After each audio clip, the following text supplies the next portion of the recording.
শাবনূর কি সবাই হতে পারে, তিনি তো উপমহাদেশের অন্যতম সেরা নায়িকা। আসলে তাকে আমি খুব পছন্দ করি।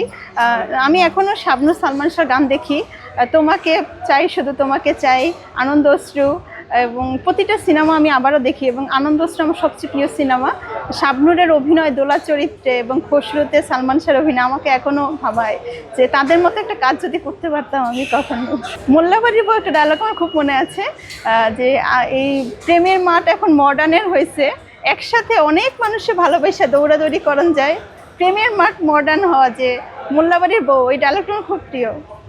আমি কি আসলে শাবনূরের অভিনয় পারবো বলেন? শাবনূর তো 3টে ছবি দেখায় মৌসুমী আপুকে, যে এইটা হইলো সালমান খান, এইটা সুলেমান খান, আর এইটা আমির খান, এটা শাহরুখ খান, সবাইকে আমি ভালোবাসি। তখন মৌসুমী আপু বলেন যে এরা কারা?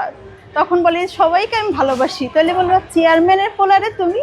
তখন তাকে বলে যে হ্যাঁ, চেয়ারম্যানের পোলারেও ভালোবাসি। তখন সে বলে যে শোনো, আগে প্রেমের মাঠ ছোট আছিল, 2 জনের বেশি আটতো না, এখন প্রেমের মাঠ মডার্নে হয়েছে, একসাথে অনেকজনের ভালোবাসা দৌড়াদৌড়ি করন যায়। এটা কি আর আমাকে হবে বলেন? শাবনূরের সাথে কি আমার তুলনা? না না, আসলে শাবনূরের মতো তো কেউ হতে পারে না।